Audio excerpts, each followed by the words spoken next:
Hello উচ্চ মাধ্যমিকের প্রিয় ছাত্রছাত্রীরা, অলগুরি টিউশনের চ্যানেলের পক্ষ থেকে তোমাকে জানাই স্বাগত। আজকে আমি তোমাদের সামনে উপস্থিত হয়েছি ক্লাস 12-এর 4th সেম এডুকেশন সাবজেক্টের একটা ফাইনাল সাজেশন নিয়ে। সাজেশন বলা ভুল হবে, কিছু গুরুত্বপূর্ণ প্রশ্ন নিয়ে, যেগুলো প্রশ্ন পরীক্ষায় এবার আসতে চলেছে। আমি তোমাদেরকে একটাই কথা বলবো, প্রশ্নগুলো এতটাই গুরুত্বপূর্ণ এখন বুঝতে পারবে না, পরীক্ষার হলে গিয়ে প্রশ্নপত্র দেখার পরেই বুঝতে পারবে এই প্রশ্নগুলোর ভ্যালু কতটা। আজকে আমি এই ভিডিওতে তোমাদের 2 মার্ক, 5 মার্ক এবং 10 মার্কের যে গুরুত্বপূর্ণ প্রশ্নগুলো সেগুলো দেখিয়ে দেব। আর মাত্র কয়েকদিন পরেই এডুকেশন পরীক্ষা, এখনও তোমার কাছে অনেকটা সময় আছে। তুমি দেখে নাও আমার দেওয়া এই প্রশ্নগুলো রেডি করেছো কিনা। আমি তোমাদেরকে একটা গ্যারান্টি দিয়ে বলতে পারি, আমার দেওয়া এই প্রশ্নগুলো পড়ে গেলে তুমি অনায়াসেই 40-এ 40 লিখে আসতে পারবে। বিশ্বাস হচ্ছে না তো? পরীক্ষার হলে গিয়ে যখন তুমি প্রশ্নপত্র দেখবে, প্রশ্নপত্র দেখেই বুঝতে পারবে এই প্রশ্নগুলোর ভ্যালু কতটা। তাই অতিরিক্ত কথা বলবো না, অল্প সময় তাড়াতাড়ি করে দেখে নাও গুরুত্বপূর্ণ প্রশ্নগুলো কি। সাজেশনগুলো খাতায় লিখেছি, সেগুলো তোমাদের সামনে দেখাবো। আর বলার সাথে সাথে কিছু গুরুত্বপূর্ণ কথাও বলবো, যেগুলো তোমাদের পরীক্ষার হলে লিখতে অনেকটা সাহায্য করবে। তাই আমার প্রত্যেকটা কথা মন দিয়ে শোনো। ভিডিওটা হেল্পফুল হয়ে বন্ধুদের কাছে শেয়ার করে দেবে এবং একটা লাইক করে দেবে। আর পারলে চ্যানেলটিকে সাবস্ক্রাইব করে পাশে থাকবে। চলো শুরু করি আজকের সাজেশন। দেখো, এডুকেশন সাবজেক্টের সাজেশন নিয়ে চলে এসেছি। প্রত্যেকটা এখানে জিনিস বুঝিয়ে লেখা আছে। প্রথমে তোমাদের বলে দিই, 3টে প্যাটার্নে কোশ্চেন হবে। 2 মার্কের 5টা করতে হবে 10, 5 মার্কের 2টা করতে হবে 5 দুগুণা 10, এবং 10 মার্কের 2টো করতে হবে 20। তাহলে তোমার 10 আর 10 20, আর ওইদিকে 10 মার্কের 2টো করতে হবে 20, 40 নম্বরের পরীক্ষা। তার মধ্যে থেকে সবাই ভাবছে 2 মার্কের কী কোশ্চেন আসবে। যতগুলো কোশ্চেন করবে, 10 মার্কের কোশ্চেনের যতটা ভ্যালু আছে 2 মার্কের কোশ্চেনেরও ততটা ভ্যালু রয়েছে। অনেকে ভাবছে 2 মার্কেরগুলোকে ছেড়ে দেবো এমনি, হয়তো এমনটাও কেউ কেউ ভাবতে পারে। আমি তোমাদের জন্য নিয়ে চলে এসেছি বেস্ট কয়েকটা কোশ্চেন। অল্পটুকু কোশ্চেন তোমরা দেখে যাও, বুঝতে পারবে এই কোশ্চেনগুলোর গুরুত্ব কতটা রয়েছে।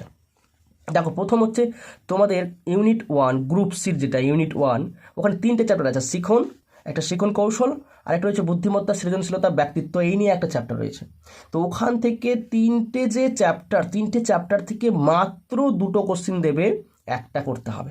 মাত্র 2টো কোশ্চেন দেবে, একটা করতে হবে কিন্তু। অথবা দিয়ে থাকবে 2x ফর্মুলা, যেটাকে বলা হয়। ডবল কোশ্চেন থাকবে, তার মধ্যে থেকে অর্ধেকটা করতে হবে, এমনটা থাকবে। বুঝতে পেরেছো? তাই আমি কিছু কোশ্চেন দিয়েছি। দেখো, প্রথম কোশ্চেন হচ্ছে 1 নম্বর, আগ্রহের সংজ্ঞা দাও, এর একটি বৈশিষ্ট্য লেখো। এটা আলাদা আলাদাভাবেও আসতে পারে, শুধুমাত্র আগ্রহের সংজ্ঞা চেয়ে নিল, অথবা এরকম চেয়ে নিতে পারলো যে আগ্রহের 2টি বৈশিষ্ট্য লেখো। তাই তোমাদের একটু বুঝে নিতে হবে। 2 নম্বর, পরিণমনের সংজ্ঞা দাও, এর একটি বৈশিষ্ট্য দাও। শিখন ও পরিণমনের 2টি পার্থক্য লেখো। মনোযোগের 2টি বাহ্যিক ও অভ্যন্তরীণ নির্ধারকের নাম লেখো। দেখো, শিখন কৌশল থেকে আমি কয়েকটা কোশ্চেন দিয়েছি। একটা পাজল বক্স দিয়েছি, একটা অপারেন্ট অনুবর্তন কাকে বলে, ফল লাভের সূত্রটি লেখো।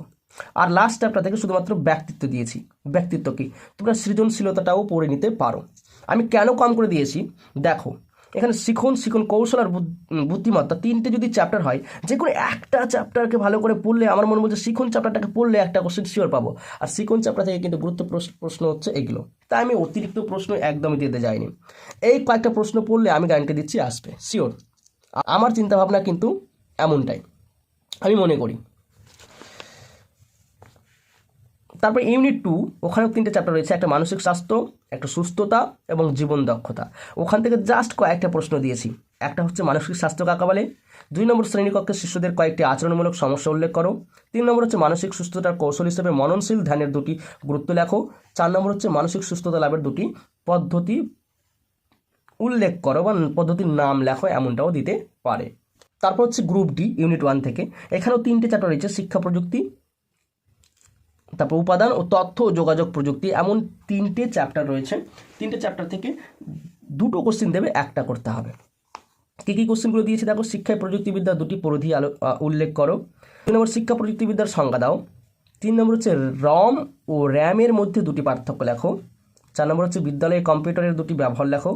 5 নম্বর হচ্ছে হার্ডওয়্যার ও সফটওয়্যারের মধ্যে পার্থক্য লেখো। 6 নম্বর হচ্ছে 2টি মাল্টিমিডিয়ার উদাহরণ দাও। বুঝতে পেরেছো? এবার রাশি বিজ্ঞান থেকে কিন্তু 2টো কোশ্চিন আসবে। টোটাল 4টা থাকবে, 2টো করতে হবে। তো আমি মাত্র কয়েকটা কোশ্চিনই দিয়েছি। এই সব কোশ্চেন পড়লে মনে হচ্ছে 2টো চলে এসছে। একটা প্রসার বা রেঞ্জ কাকে বলে, এই স্কোরগুলো দিয়ে একটা গড় নির্ণয় করতে দেবে। এই যে স্কোরগুলো দিয়ে একটা মধ্যমান নির্ণয় করতে দেবে, সম্মুখ বিচ্যুতির দুটি ব্যবহার লেখো, গড়ের দুটি ব্যবহার লেখো, প্রোডাক্ট মোমেন্ট পদ্ধতি কী। এছাড়াও তোমাদের আরও আসতে পারে কিছু কোশ্চেন বলে দিই মুখে, সেটা হচ্ছে আয়ত লেখার সুবিধা, পরিসংখ্যা বহুভুজের সুবিধা অসুবিধা, মধ্যমানের সুবিধা অসুবিধা, এইগুলো তোমাদের পরীক্ষায় আসতে পারে। এই ছিল 2 মার্কের প্রশ্ন। এবার চলে আসি 5 মার্কের প্রশ্নে।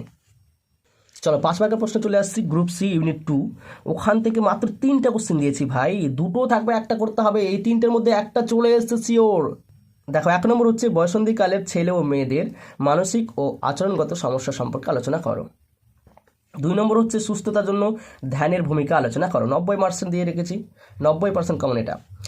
3 নম্বর হচ্ছে মানসিক সুস্থতা বজায় রাখার জন্য কী কী কৌশল অবলম্বন করা যায় সেগুলি আলোচনা করো। বুঝতে পেরেছো? আর তারপরে 5 মার্কের আর একটা করতে হবে, 2টো করতে হচ্ছে তো, একটা ওটা গেল, আর একটা হচ্ছে প্রযুক্তিবিদ্যা, শিক্ষাগত প্রযুক্তিবিদ্যা থেকে একটা কিন্তু 5 মার্কের কোশ্চেন করতে হবে। 2টো দেওয়া থাকবে, একটা করতে হবে। এখানে কিন্তু 3টে চ্যাপ্টার লুকিয়ে আছে, শিক্ষাগত প্রযুক্তির মধ্যে 3টে চ্যাপ্টার কিন্তু লুকিয়ে আছে। আমি চ্যাপ্টারগুলোর নাম লিখিনি, জাস্ট আমি কোশ্চেনগুলো দিয়েছি। এই কোশ্চেনগুলো তোমার রেডি আছে কি না বা রেডি করেছো কিনা দেখে নাও, খুব গুরুত্বপূর্ণ প্রশ্ন। 1 নম্বর হচ্ছে শিক্ষা প্রযুক্তিবিদ্যা কাকে বলে, এর 4টি যে কোনো সুবিধা আলোচনা করো। 2 নম্বর শিক্ষায় প্রযুক্তি বিজ্ঞানের অবদান আলোচনা করো। 3 নম্বর কম্পিউটারের শিক্ষামূলক উপযোগিতাগুলি আলোচনা করো। 4 নম্বর কম্পিউটার ভিত্তিক শিক্ষার সুবিধা ও অসুবিধাগুলি আলোচনা করো। 5 নম্বর দিয়ে রেখেছি আইসিটি ব্যবহারের সুবিধা ও অসুবিধাগুলি লেখো। এই কোশ্চেনগুলো কতটা গুরুত্বপূর্ণ পরীক্ষার হলে যেদিন বসবে সেদিনই বুঝতে পারবে, এখন বুঝতে পারবে না।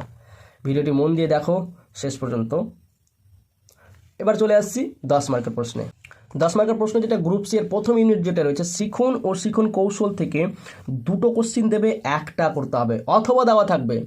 তুমি যে ভাববে 2টোর মধ্যে 2টোই করে নেবে এমনটা না, অথবা দিয়ে থাকবে, একটা করতে হবে। দেখো তার জন্য আমি মাত্র 5টা কোশ্চেন দিয়েছি। 5টা কোশ্চেন পড়ে নিলে আমার মন বলছে একটা শিওর চলে এসেছে। দেখো প্রেষণা কাকে বলে, প্রেষণা চক্রের বর্ণনা দাও, শিক্ষাক্ষেত্রে প্রেষণার গুরুত্ব লেখো। 2 নম্বর হচ্ছে মনোযোগ কাকে বলে, শিক্ষাক্ষেত্রে মনোযোগের ভূমিকা মূল্যায়ন করো।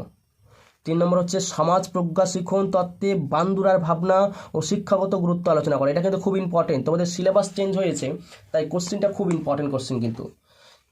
4 নম্বর হচ্ছে শিখনের কৌশল হিসাবে স্কিনার বক্স কি, সংক্ষেপে স্কিনার বক্সের পরীক্ষাটি বর্ণনা করো এবং গুরুত্ব লেখো। খুব ইম্পর্টেন্ট প্রশ্ন। তারপরে একটা প্রশ্ন দিয়েছি সাধারণ মানসিক ক্ষমতা কাকে বলে, স্পিয়ারম্যানের দ্বি-উপাদান তত্ত্বটি আলোচনা করো। খুব গুরুত্বপূর্ণ প্রশ্ন। তোমরা এই 5টি প্রশ্ন দেখে যাও, শিওর তোমরা একটা কোশ্চেন কমন পেয়ে গেছো। যদি না করে যাও এখনও সময় আছে, বারবার বলছি রেডি করে নাও। এইবার শিক্ষায় রাশিবিজ্ঞান, লাস্ট 10 মার্কের যে শিক্ষায় রাশিবিজ্ঞান আছে, শিক্ষায় রাশিবিজ্ঞান যেটা চ্যাপ্টার আছে ওখান থেকে গ্রুপ ডি হিসাবে আছে ওটা ইউনিট 2, ওখান থেকে 2টো অঙ্ক থাকবে, একটা করতে হবে। বুঝতে পেরেছো? তা অঙ্কগুলো কী কী আসতে পারে একটু দেখে নাও। মধ্যমান কাকে বলে, নিম্নলিখিত স্কোর বন্টনটির মধ্যমান নির্ণয় করো। এইভাবেই দেবে, একটা মধ্যমান নির্ণয় করতে দেবে, তার সাথে কাকে বলে সুবিধা অসুবিধা এগুলো অ্যাড করে দিতে পারে। হয়তো স্কোরগুলো আর পরিসংখ্যাগুলো চেঞ্জ থাকবে, এইরকমই কিন্তু কোশ্চেন প্যাটার্ন হবে। দেখো দ্বিতীয় অঙ্কটা দিয়েছে কি, নিম্নলিখিত বন্টনটির গাণিতিক গড় ও মধ্যমান নির্ণয় করো। এটাও খুব ইম্পর্টেন্ট, একসাথে হয়তো এবার গাণিতিক গড় আর মধ্যমান 5-5 করে 10 নম্বরও দিতে পারে। 3 নম্বর কোশ্চেন দিয়েছি গাণিতিক গড় কাকে বলে, নিম্নলিখিত পরিসংখ্যা বন্টনটির গড় নির্ণয় করো। এটাও খুব ইম্পর্টেন্ট প্রশ্ন, দেখে নাও প্রশ্নটা ভালো করে। 4 নম্বর হচ্ছে ছাত্রছাত্রীদের একটি দল নিম্নলিখিত নম্বর পেয়েছে, র্যাঙ্ক ডিফারেন্স পদ্ধতিতে সহগতির সহগাঙ্ক নির্ণয় করো। এটাও কোশ্চেন কিন্তু খুব ইম্পর্টেন্ট, হয়তো র্যাঙ্ক পদ্ধতি এবার দিতে পারে তোমাদের পরীক্ষায়। এই বেশ কয়েকটি কোশ্চেন তোমাদের সামনে তুলে ধরলাম। কোশ্চেনগুলো কেমন লাগলো কমেন্ট করে জানাও। আর এই কোশ্চেনগুলো এতটা গুরুত্বপূর্ণ, তোমরা পরীক্ষার হলে যখন বসবে পরীক্ষা দিতে তখন বুঝতে পারবে। তাই একটাই রিকোয়েস্ট, এখনও সময় আছে, এই প্রশ্নগুলোকে তুমি রেডি করে নাও, দেখে নাও ভালো করে। ভিডিওটি কেমন লাগলো, কোশ্চেনগুলো তোমার কেমন লাগলো কমেন্ট করে জানাতে একটু ভুলবে না।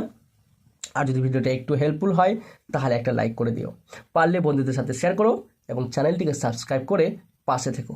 ধন্যবাদ। পরীক্ষা হয়ে যাওয়ার পরে কমেন্ট করে যেও কতটা এসেছিল।